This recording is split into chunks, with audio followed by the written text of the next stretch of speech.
So once again, good morning and namaskaram. Let's start with the discussion of the question and answer session.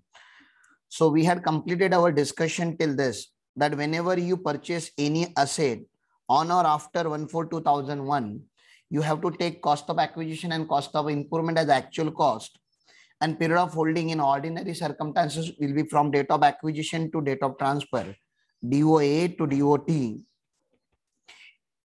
If you have acquired the cost on or before 1/4/2001, then to give justice to the price inflation which has happened before 1/4/2001, we have to take actual cost or fair market value, whichever is higher. ये दोनों लेना पड़ता है, but there is an exception. When it comes to the immobile property like land and building, then that fair market value as on 1/4/2001 cannot exceed stamp duty value. So that proviso also you keep in mind.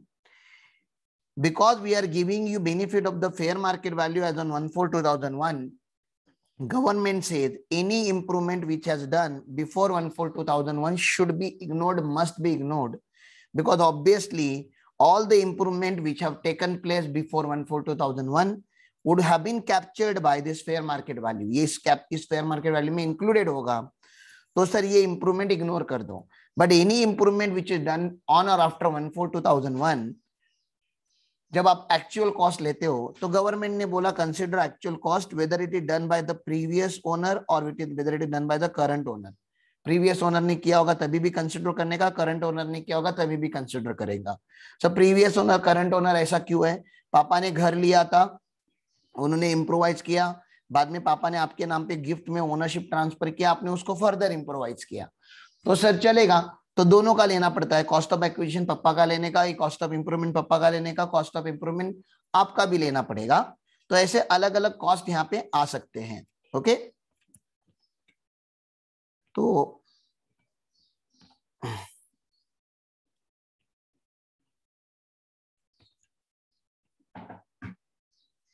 let's see few questions, basic questions on capital gain calculation. Mr. Divesh had purchased a golden ring as on 17th August 2019. Date देखो, for ₹20,000. ये हो गया इसका cost of acquisition COE. On 1st May 2020, तो with in 1 year only, एक ही साल हुआ है, right. He has sworn a diamond on it costing ₹25,000. क्या हो गया? पहले से गोल्ड रिंग उनके पास था, अभी उन्होंने उसके अंदर डायमंड भी डाल दिया.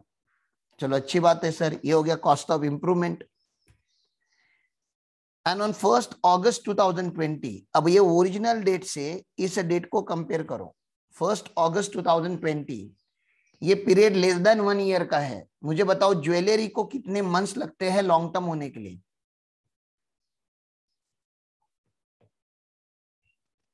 ज्वेलरी के लिए कितने मंथ्स लगते हैं? जल्दी रिप्लाई करो. ज्वेलरी एक नॉर्मल असेट है, लॉन्ग टर्म होने के लिए उसको कितना पीरियड लगेगा? I told you to revise the concepts. How much time it will take to become long term?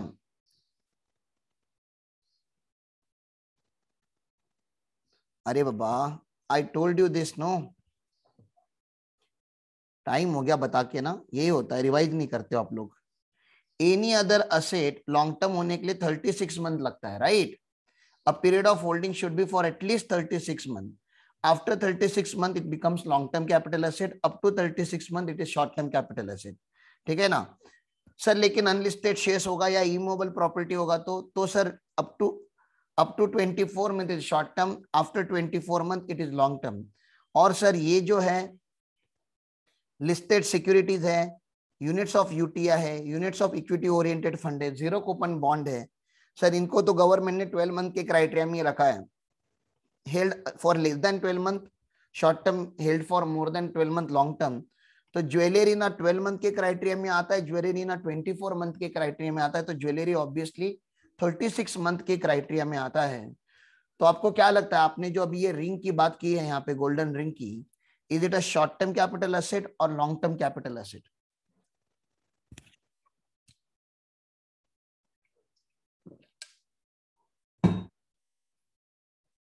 Short term. Very good, short term capital asset. Very good Ayush, short term capital asset आपका answer आ गया। Now he sold the ring for 80,000, तो 80,000 ये तो selling price हो गया। And incurred brokerage for arranging the customer 5,000, ये तो ट्रांसफर एक्सपेंस हो गया। कंप्यूट द कैपिटल गेन, अब कैपिटल गेन एकदम सिंपल हो गया हमारा, कैसे करेंगे sir? Full value of consideration, sale consideration को हम क्या बोलते हैं? फुल वैल्यू ऑफ कंसिडरेशन, कितना सर? 80,000 माइनस ट्रांसफर एक्सपेंसेस 5,000, फिर मिलेगा नेट कंसिडरेशन। नेट कंसिडरेशन में से दो बातें माइनस कर दो sir, cost of acquisition and cost of improvement. 45,000 आप माइनस कर दो तो शॉर्ट टर्म कैपिटल गेन आ जाएगा 30,000, और 30,000 will be taxable at normal rate, ये टैक्सेबल होगा एट नॉर्मल रेट्स। बोलो ये क्लियर हो रहा है आप लोगों को? यस। ये नॉर्मल रेट मतलब जो आपको स्लैब रेट वगैरह लगता है उसमें, ये कोई स्पेशल कैपिटल गेन नहीं है, ऑर्डिनरी इनकम है। रेंटल इनकम वगैरह कैसे हमारा होता है बस ये वैसे ही है, ठीक है। तो मैंने आपको ये फॉर्मेट तो पढ़ा ही दिया था कि how to compute capital gain, ठीक है ना। ये मैंने यहाँ पे लिखा भी है, नॉर्मल रेट्स पे टैक्स होता है। और अगर आपका लॉन्ग टर्म कैपिटल गेन होगा तो मैंने आपको बताया था कि यहाँ पे इंडेक्स्ड कॉस्ट लगाना होता है, इंडेक्स्ड कॉस्ट, ठीक है ना। Sir what is the formula for index cost? Index cost of acquisition is equal to cost of acquisition multiply by CII of transfer year divide by CII of acquisition year और base year when it was acquired before 1/4/2001। अगर 1/4/2001 के पहले acquired करोगे तो obviously उसके पहले का index number हमारे पास नहीं है, तो we will take base year 100 लेना पड़ेगा। लेकिन अगर आपने 2002, 2004, 2008 में अक्वायर किया होगा तो हमारे पास उसका इंडेक्सेशन होगा, उससे हम डिवाइड कर लेंगे। Same goes with cost of improvement, cost of improvement into CII for year of transfer divide by CII of year of improvement. Sir year of improvement अगर बिफोर 1/4/2001 होगा तो वो तो इग्नोर करना है ना, वो तो बात पहले से हो गई, वो तो इग्नोर ही करना है। आपके करंट ईयर का CII आपको याद रखना पड़ेगा 301 है, ठीक है ना। एंड लास्ट ईयर मतलब बेस ईयर का CII 100 है, ये मैंने आपको सारी बातें बता दी थी। तो this is how we compute long term capital gain. एक छोटू सा इलस्ट्रेशन आपके मॉड्यूल में दिया हुआ है, वो बात कर लेंगे यहाँ पे।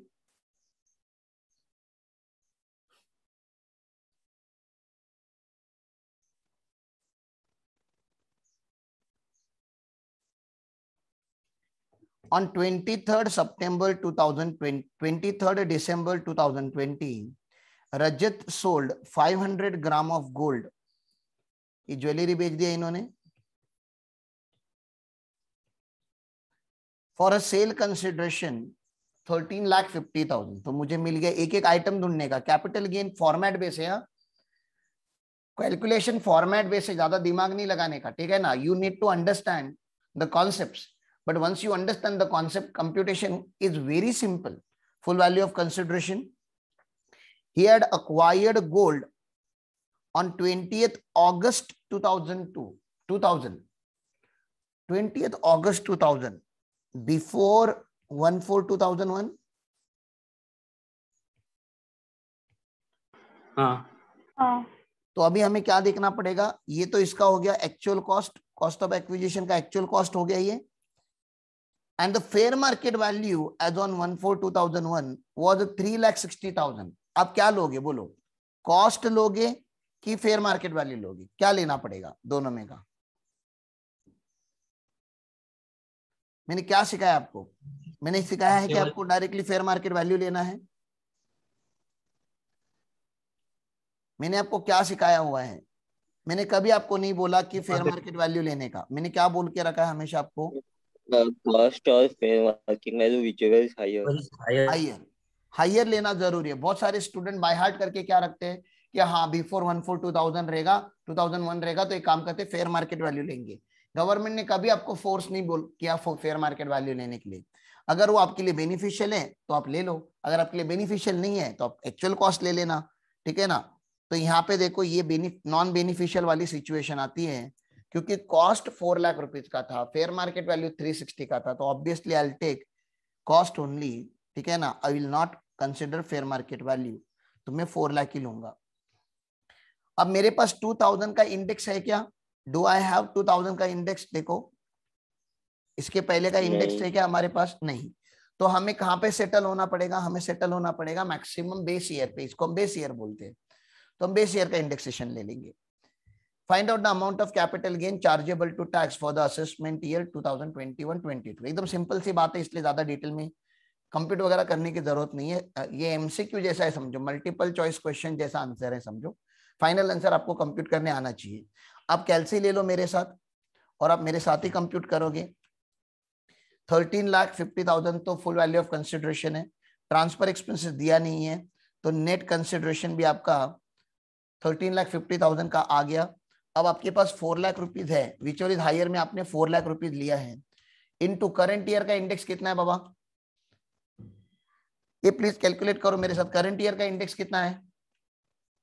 301 301 डिवाइड बाय बेस ईयर का कितना लेना पड़ेगा, बेस ईयर का 100, तो 12,04,000 आया आपका। हाँ माइनस 13,50,000 करो, मतलब 13,50,000 में से ये 12,04,000 माइनस करो तो 146। तो मुझे इतना पूछना है आप लोगों से, इतना पूछना है कि जो इंडेक्स का कॉन्सेप्ट हमने लॉन्ग टर्म पे लगाया, is it beneficial to the assessee?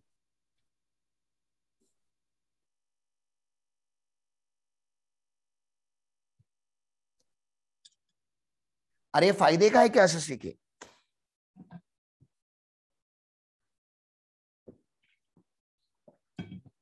ये इंडेक्स का जो बेनिफिट हमने यहाँ पे यूज किया, इज इट बेनिफिशियल? अगर ये कॉन्सेप्ट नहीं होता तो आप क्या करते, 13,50,000 में से 4 लाख माइनस करते, तो आपका कैपिटल गेन आता 3,50,000 माइनस 4 लाख, तो कैपिटल गेन आ जाता 9,50,000। मुझे बोलो कैपिटल गेन 9,50,000 अच्छा है इनकम टैक्स के एंगल से, या 1,46,000 अच्छा है? 1,46,000। तो अगर गवर्नमेंट ने टाइम वैल्यू ऑफ मनी को अगर रिस्पेक्ट नहीं किया होता, टाइम वैल्यू ऑफ मनी को हम रिस्पेक्ट कर रहे हैं ना, मुझे बताओ 2001 का 4 lakh rupees is higher than current 4 lakh rupees, इतना तो अग्री कर रहे हो? अगर 2001 में आपके पेरेंट ने 4 लाख रुपीज कमाया होता तो they could have done so many things ना, बहुत बड़ी जमीन ले सकते थे, बहुत बड़ा बिजनेस सेटअप कर सकते थे, they would have lived a very happy life. आज के तारीख में 4 लाख रुपया कुछ नहीं होता, बेसिक नेसेसिटी के लिए ही काम होता है। तो हमने क्या बोला, सर ये 4 लाख रुपए को बढ़ाना पड़ेगा, 4 लाख रुपीज को इंक्रीज करना पड़ेगा। अब इंक्रीज करने के लिए हमें हमेशा मल्टीप्लाई करना होता है ना हायर नंबर से। अरे इंक्रीज करना होगा तो कुछ नंबर से मल्टीप्लाई करना होता है आपको, तो we are multiplying technically by 3.01। अगर आप बेस ईयर की बात करोगे तो हमने इसको 3 टाइम्स किया हुआ है, ऑलमोस्ट 3 टाइम्स ना, एकदम रफ कैलकुलेशन। मुझे जब क्लाइंट कभी ऐसा बात करता है ना चलते चलते, कभी कभी हम चाय की टपरी पे खड़े रहते हैं और कोई क्लाइंट पूछ लेता है कि सर मैं सोच रहा था मेरी लैंड बेचने का, मुझे कैपिटल गेन कितना होगा? तो अभी मैं उसको अभी चाय पीते पीते कैसे बताऊंगा कि कैपिटल गेन कितना होगा? तो मैं पूछता हूँ उनकी कॉस्ट कितनी है और कौन से ईयर में एक्वायर्ड किया था। मोस्ट ऑफ द केसेस ये बिफोर 2001 वाला ही केस होता है। तो मैं फिर भी पूछता हूँ आप अंदाजा अपना कॉस्ट बताओ, तो बोलता है 2 लाख रुपया। मैं 2 लाख रुपए को 3 टाइम्स कर देता हूँ, मैं बोलता हूँ साहब 6 लाख रुपए में 6 लाख माइनस होगा, अभी मार्केट प्राइस कितना है? तो बोलता है 30 लाख। अच्छा 30 लाख माइनस 6 लाख हो गया, आपका मोटा मोटी कैपिटल गेन आएगा 24 लाख। अच्छा इसके ऊपर रेट कितना लगाते हैं हम लोग, टैक्स का रेट कितना होता है इसके ऊपर? लॉन्ग टर्म कैपिटल गेन के ऊपर टैक्स का रेट कितना होता है? ये टैक्सेबल होता है 112 में, 112 ए नहीं 112 में टैक्स होता है एट द रेट ऑफ 20%। याद रखोगे प्लीज, सेक्शन 112 में ये टैक्स होता है एट द रेट ऑफ 20%। इसका टैक्स रेट 20% होता है, ये स्लैब में नहीं जाता, इसका टैक्स रेट 20% होता है। उसका एक एक्सेप्शन है, मैं आगे जाके आपको पढ़ाऊंगा, लेकिन आप जनरल रेट याद रखो कि इसका टैक्स का रेट 20% होता है। चलो आगे चलता हूं और एक क्वेश्चन पढ़ा देता हूं आपको।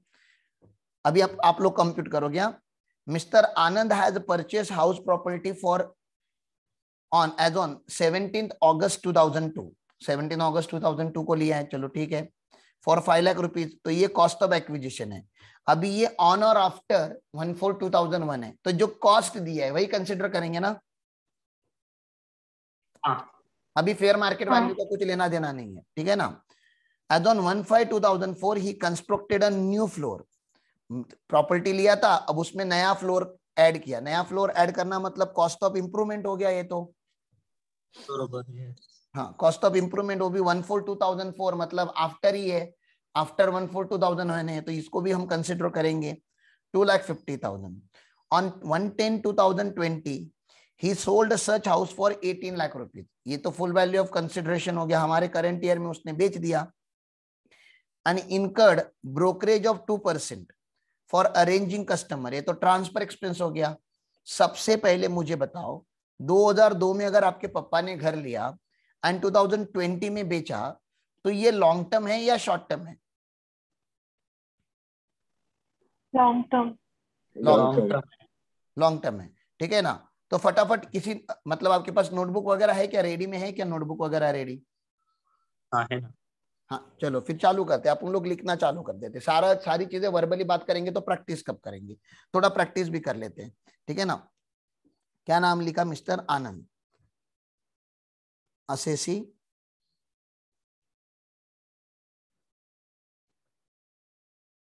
आनंद. Legal status individual.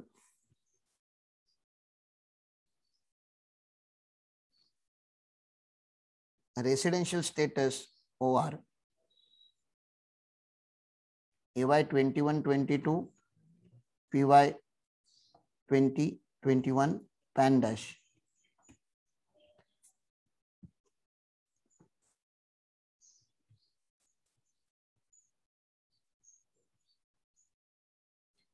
Computation of long term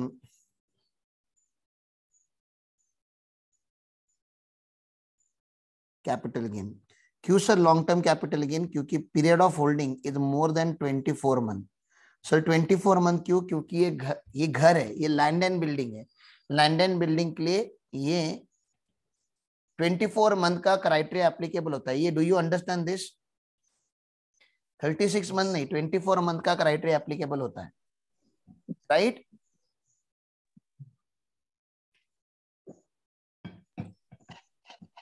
yes sir. चलो फॉर्मेट फटाफट. सिंपल सा फॉर्मेट होता है कैपिटल गेन का, ज्यादा कॉम्प्लिकेटेड कभी होता ही नहीं है, चीजें ही एकदम सिंपल होती है. Single column format is enough.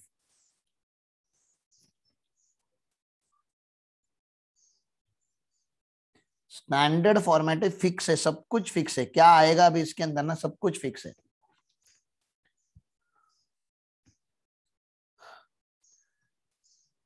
लिखो full value of consideration.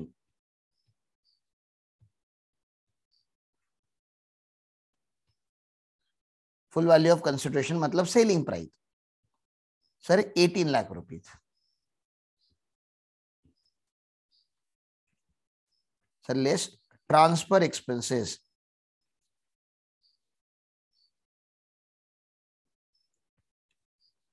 2% दिया हुआ है उन्होंने क्वेश्चन में, तो 18 लाख का 2%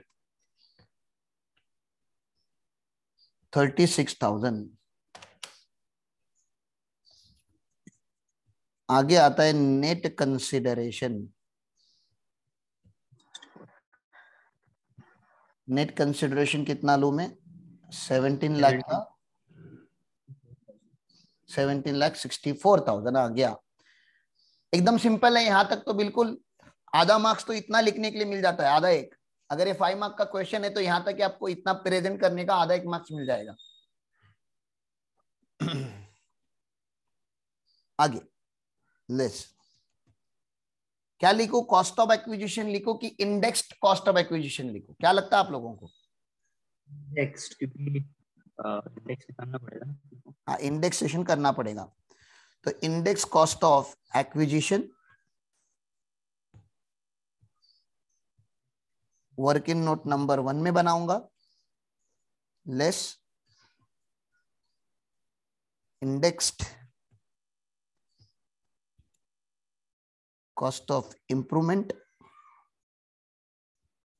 वर्किंग नोट नंबर 2 में बनाऊंगा।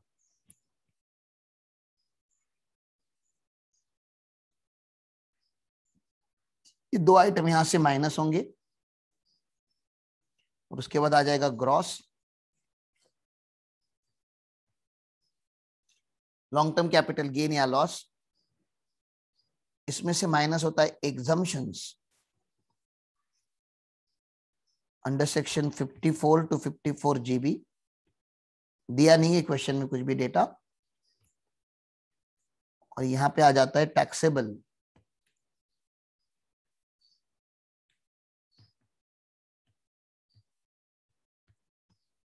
Long term capital gain. बोलो फॉर्मेट रेडी है?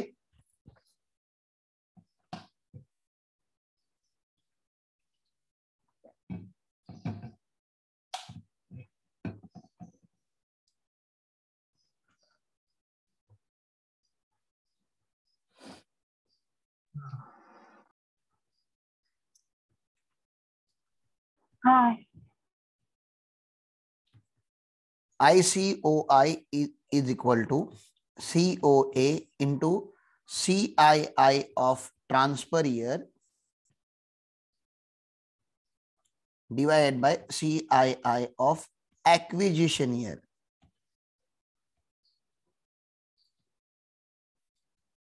तो COA कितना है? COA है 5 लाख रुपीज। कब का है? 5/2004, मई 2004। अगर कोई भी COA मई 2004 में का रहेगा, मैं कोई मॉड्यूल में इंडेक्सेशन ओपन करके रखता हूं।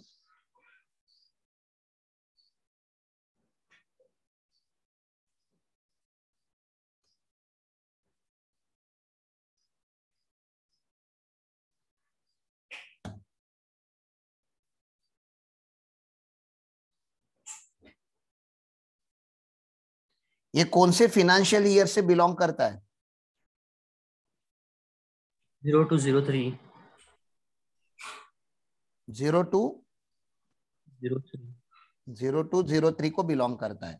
0 to 03 में कितना था? 0 to 03 का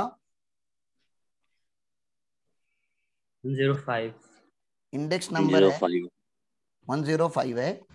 और जिस साल ट्रांसफर किया है, ट्रांसफर तो करंट फाइनेंशियल ईयर में किया है, करंट का तो अपने को याद ही है 301, राइट? यस। तो 5 लाख रुपीज ओरिजिनल कॉस्ट, इसको हम 300 से मल्टीप्लाई करेंगे, 301 से, लेकिन इसको डिवाइड भी करना पड़ेगा 105 से। तो जल्दी कंप्लीट करो। 5 lakh rupees to 301 divide by 105।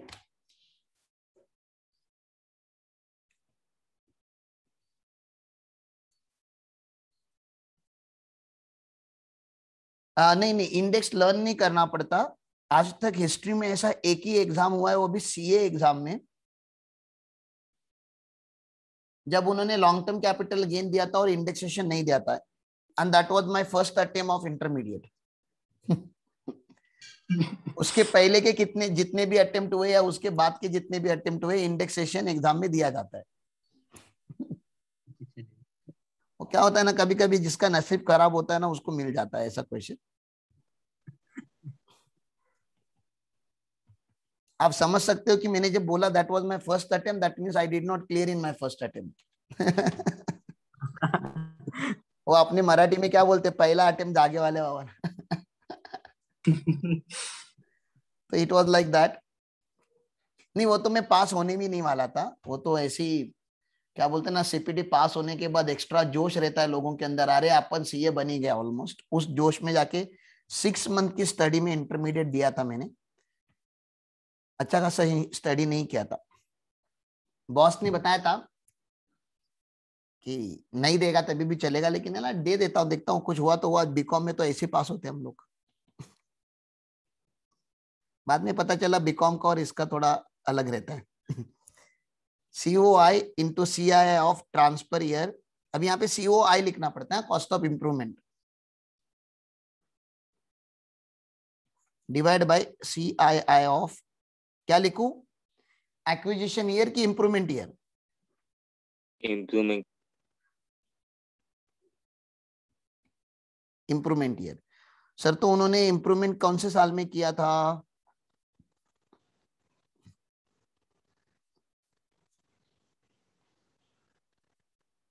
To 2004 में किया था। मई 2004 कौन से फाइनेंशियल ईयर में आता है? 2004 2005 4-5 में आता है। तो सर अमाउंट था 2,50,000। 301 तो हमको पता ही है। अभी हमें क्या जाके चेक करना है, 4-5 का इंडेक्स क्या है? 4-5 का इंडेक्स 113 है। तो 113 यहाँ पे डिवाइड कर लेंगे तो अमाउंट देखो क्या आता है।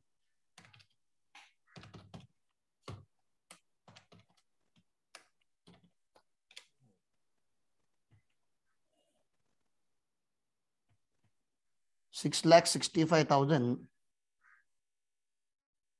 930 भी ले सकते हो, 929 भी ले सकते हो, ठीक है ना। मॉडल ने क्या लिया आपके, देखता हूँ। एक नंबर की तो शायद राउंडिंग ऑफ करना पड़े। 29 ही लिए, 33 लिए।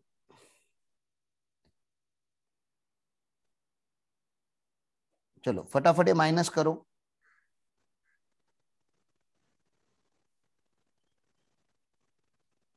$14,33,333 और 6,65,929।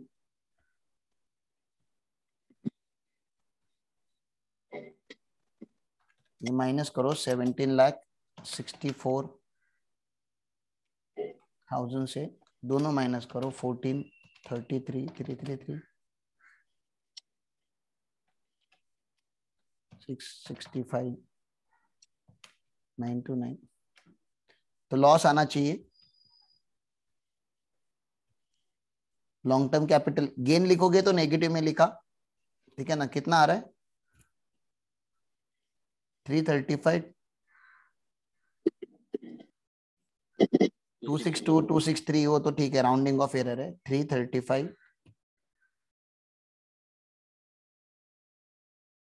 262। चलो ठीक है, इजी है। ये लॉस है, लॉस। अब यहाँ पे थोड़ा ये करके इसको एल भी बना सकते हो, लॉस भी बना सकते हो, या गेन अगर लिखा है तो ब्रैकेट में लॉस भी लिख सकते हो, कुछ ऐसी बड़ी बात नहीं है। लॉस आ गया तो